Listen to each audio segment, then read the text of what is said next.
नमस्कार, मैं हूं अंकुर और आप देख रहे हैं सत्य हिंदी का न्यूज बुलेटिन।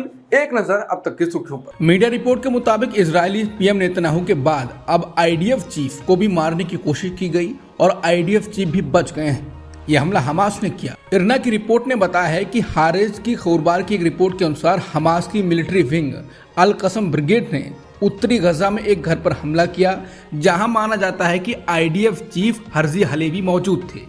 इजरायली मीडिया ने कहा है कि हलेवी हत्या के प्रयास में सुरक्षित बच गए हैं क्योंकि हमला उनके घर से जाने के तुरंत बाद हुआ।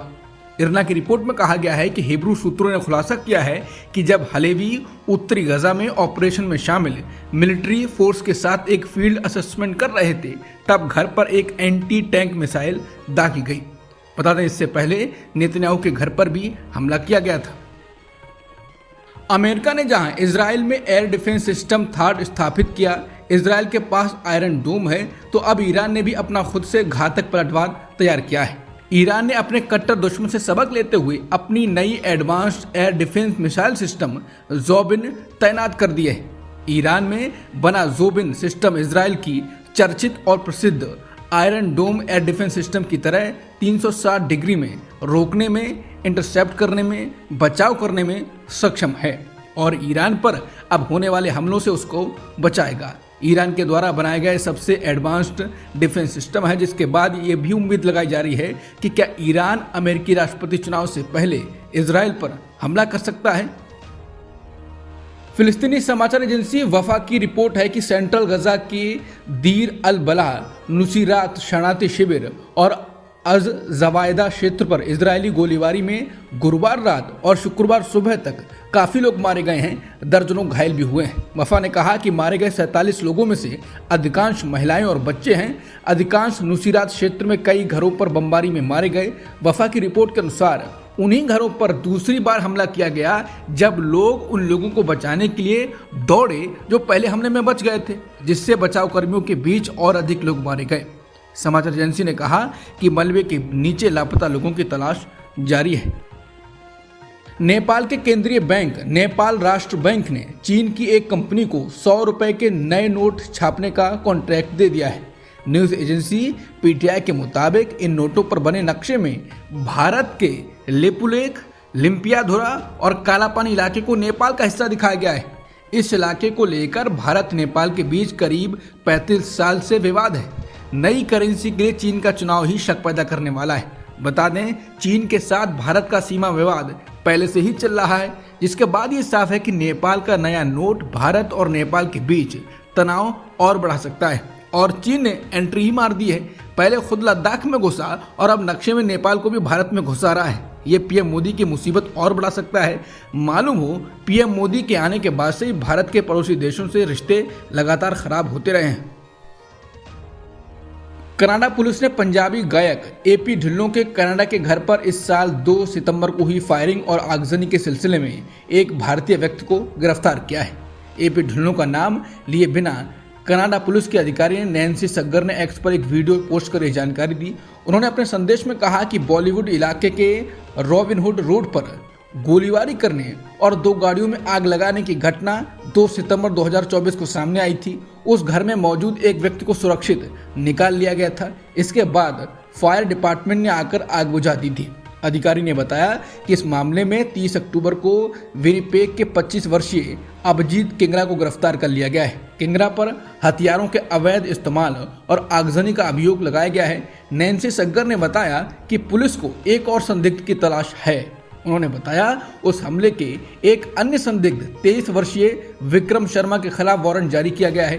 पुलिस का अनुमान है कि वो अब भारत में है। बता दें, एपी ढिल्लों ने ब्राउन बुंडे और इनसेन जैसे सुपरहिट गाने दिए हैं। वो भारत में कई बड़े खेल आयोजनों में भी परफॉर्म कर चुके हैं। महाराष्ट्र में 20 नवंबर को विधानसभा चुनाव के लिए वोट डाले जाएंगे। वहीं राजनीतिक दलों के बीच आरोप प्रत्यारोप का दौर जारी है। अब एनसीपी शरद पवार गुट के जयंत पाटिल ने महाराष्ट्र के डिप्टी सीएम देवेंद्र फडणवीस पर बड़ा आरोप लगाया है। उन्होंने फडणवीस पर डिप्टी सीएम अजित पवार को ब्लैकमेल करने का आरोप लगाया। बता दें, उप मुख्यमंत्री अजित पवार ने कहा था कि तत्कालीन उप मुख्यमंत्री देवेंद्र फडणवीस ने कथित 70,000 करोड़ रुपए के सिंचाई घोटाले की खुली जांच के लिए उन्हें पूर्व गृह मंत्री दिवंगत आर पाटिल द्वारा हस्ताक्षरित फाइलें दिखाई थी।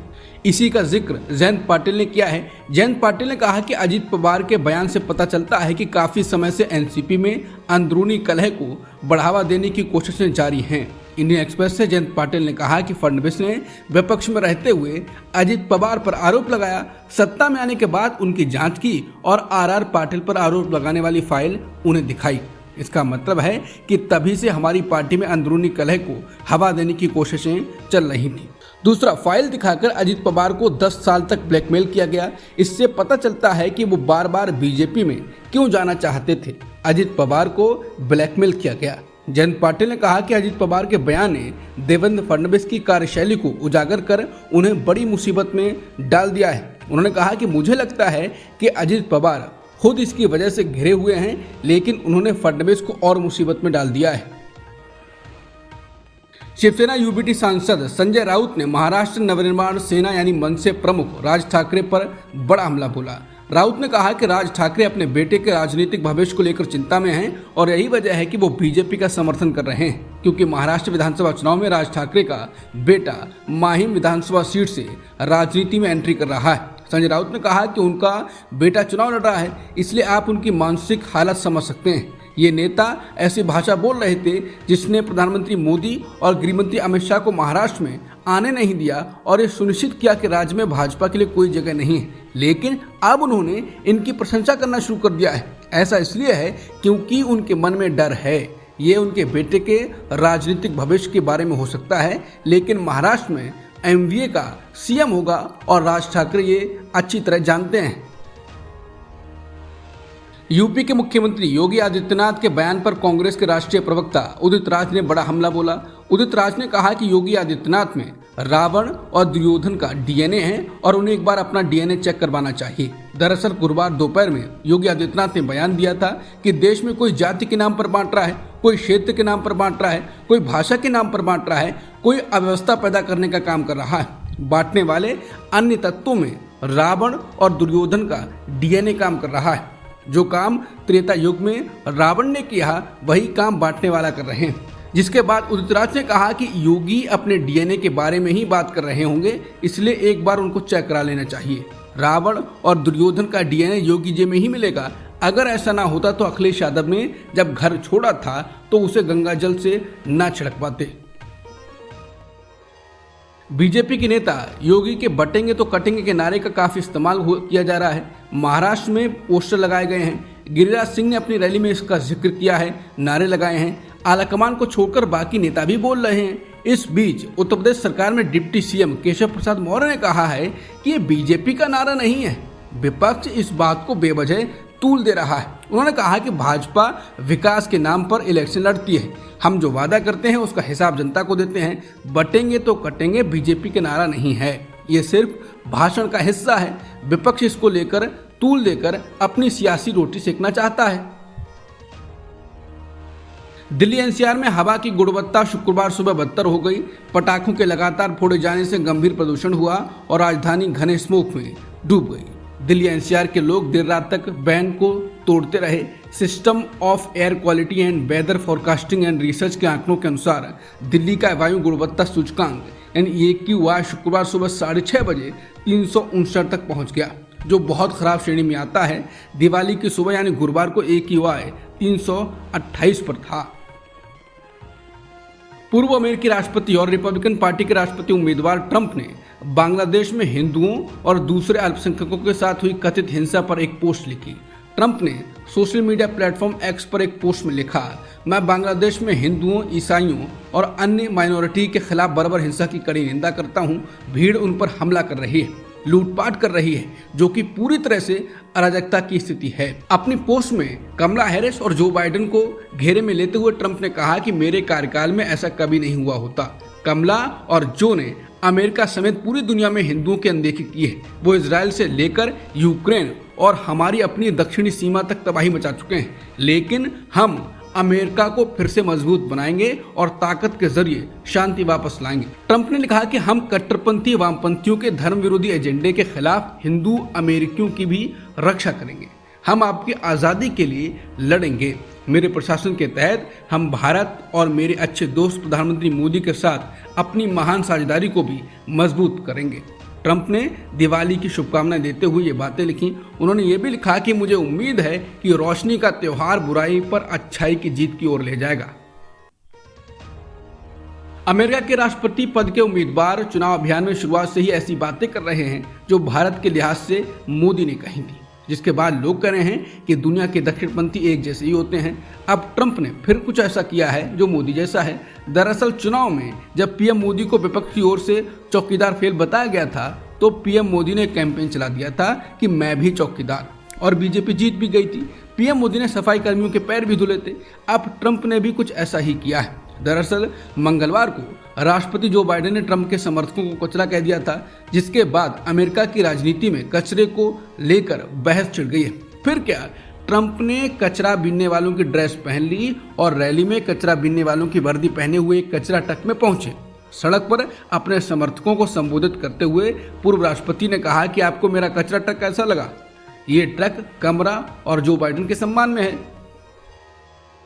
चुनाव के दिन से एक सप्ताह से भी कम समय पहले उपराष्ट्रपति कमला हैरिस और पूर्व राष्ट्रपति ट्रंप ने विस्कॉन्सिन और उत्तरी कैरोलिना के स्विंग राज्यों में चुनाव प्रचार तेज कर दिया।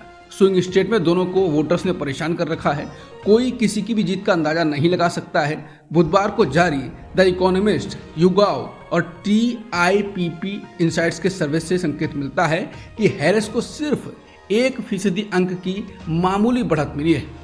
44% वोटर्स हैरिस का और ट्रंप के लिए 43% समर्थन कर रहे हैं। इसके अतिरिक्त 538 के नेशनल पोल ट्रैकर के अनुसार बुधवार तक हैरिस राष्ट्रीय स्तर पर लगभग 1.4 अंकों से आगे चल रही हैं। हालांकि इस बढ़त से पता चलता है कि राष्ट्रपति पद की दौड़ बहुत ज़्यादा कांटे वाली बनी हुई है। स्विंग वाले महत्वपूर्ण राज्यों में मुकाबला और भी कड़ा है। जब भारत और चीन LAC पर अपने संबंध सुधारने में लगे हुए थे, तब अमेरिका कई भारतीय कंपनियों और कुछ लोगों पर बैन लगा रहा था। सिख अलगाववादी गुरपतवंत सिंह पन्नू की हत्या की साजिश को लेकर पहले से ही भारत और अमेरिका के बीच राजनयिक संबंध ठीक नहीं है और अब अमेरिका की एक और कार्रवाई हुई है। द इंडियन एक्सप्रेस की रिपोर्ट के अनुसार अमेरिका ने बुधवार को भारत की 19 निजी फर्मों और 2 भारतीय नागरिकों को उस सूची में डाल दिया है जिसको बैन का सामना करना पड़ेगा। अमेरिका ने जो सूची बनाई है उसमें कई देशों के करीब 400 संस्थाएं और व्यक्ति शामिल हैं। इन्हें यूक्रेन में रूस के युद्ध प्रयासों में सहायता करने में उनकी कथित भूमिका के लिए इस सूची में डाला गया है। जिन 2 भारतीय नागरिकों पर प्रतिबंध लगाया गया है वो हैं विवेक कुमार मिश्रा और सुधीर कुमार। वो दिल्ली स्थित विमान spare parts company Ascent Aviation India के निदेशक हैं। बता दें, अमेरिकी कार्रवाई ऐसे समय में हुई है जब अमेरिकी धरती पर सिख अलगाववादी गुरपतवंत सिंह पन्नू की हत्या की साजिश में एक भारतीय नागरिक की भूमिका के आरोपों को लेकर भारत के साथ द्विपक्षीय संबंध पहले से ही तनाव में है। मुंबई के वानखेड़े स्टेडियम में खेले जा रहे तीसरे टेस्ट मैच में न्यूजीलैंड की टीम ने लंच ब्रेक होने तक 3 विकेट खोकर 92 रन बना लिए हैं। लंच होने तक विल यंग और डेरल मिशेल क्रीज पर मौजूद थे। विल यंग 38 और डेरल मिशेल 11 रन बनाकर खेल रहे हैं। अब तक की सुर्खियों में इतना ही। बाकी खबरों के लिए बने रहिए सत्यहिंदी.com के साथ।